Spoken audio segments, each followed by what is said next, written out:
What's going on, guys? Today I'm out here by the beach having a play with my new all-rounded favorite new lens. This is the Lumix 28-200 F4-7.1 Macro Zoom Lens by Panasonic. Now, as of today, this is the world's smallest and lightest compact full-frame zoom lens, and it screams all about travel because the focal length is amazing. For something this small and light, you can get from 28 right to 200, so it's like the perfect camcorder lens. Now, a disclaimer, this video is not sponsored by Panasonic, but they did send me this lens to have a little play around because I wanted to give it a go, but also I'm planning to buy it. In terms of price, it is about 1,749 New Zealand dollars, and in euro it's 999. I'll put all the conversions down below so you can have a look at it. But let's talk about the physical appearance and the build quality. So this is 413 grams. It's super light, and in size comparison, it's just slightly bigger than the 20-60 kit lens. And for something this small, I know it's not the world's fastest lens, being f4, but at the same time, you have to remember that you will not find anything at this size that can do 28-200.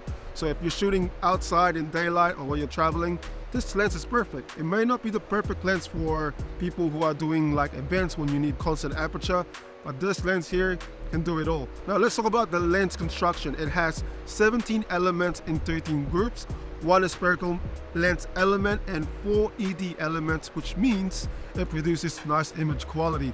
It is also a 9-bladed circular diaphragm, which means it produces nice flattering bokeh or bokeh.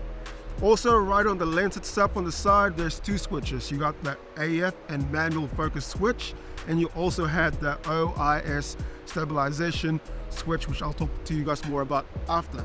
Now, the front thread is 67mm front, and that means it shares the same filter size as all the S series lineup of lenses, which is fairly amazing actually, I would say.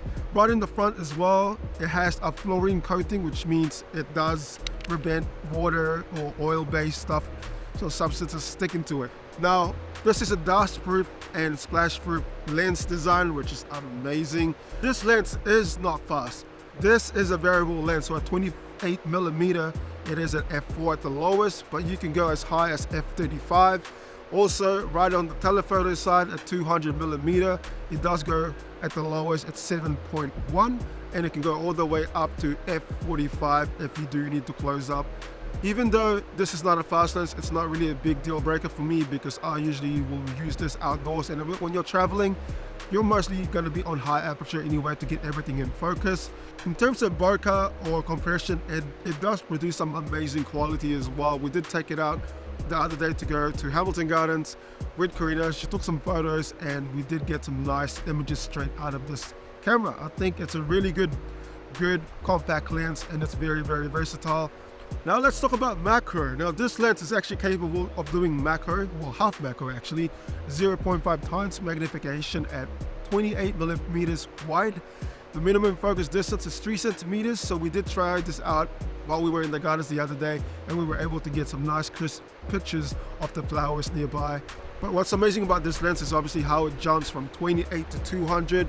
So this lens also has stabilization built in, which is 5-axis, 6.5 stops of correction, along with dual IS with the in-body stabilization of the S5-2X or S5-2. You do get this amazing stabilized footage. Even at 200mm, I was able to pan left and right. I was able to follow cars the other day and pan from left to right, and it's super stable. Along with the S5-2X body with the in-body stabilization, it's really, really awesome.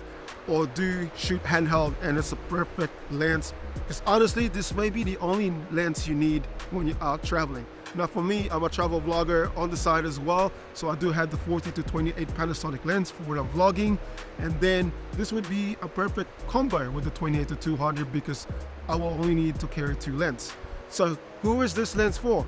Now if you're a travel vlogger or someone who loves to travel, this is the perfect lens for you. If you are into events like weddings or doing commercial content, this may not be the lens for you because it doesn't have the fast aperture or the constant aperture.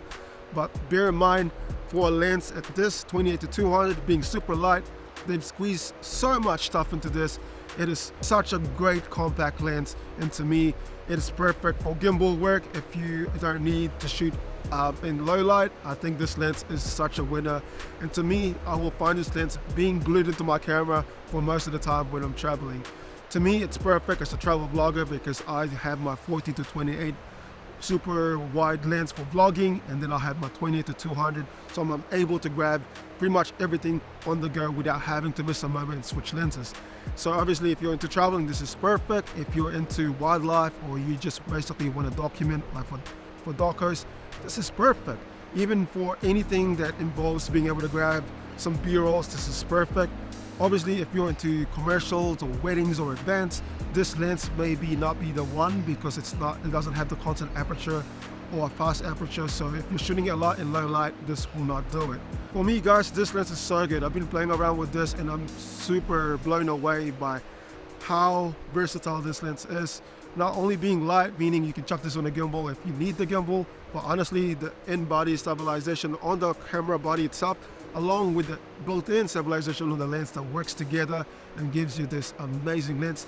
And bear in mind, with the Panasonic S5 II or S5 IIX, you do have electronic stabilization. You can turn that on, and you can also get the Boost IS tripod shots if you're trying to get more of a tripod shot. So this lens and the body combined works super amazing. And guys, I'm gonna have a play with this lens. I would definitely recommend it to you guys if you're looking for something super light, compact, and again, this is the world's smallest compact full frame lens as of today.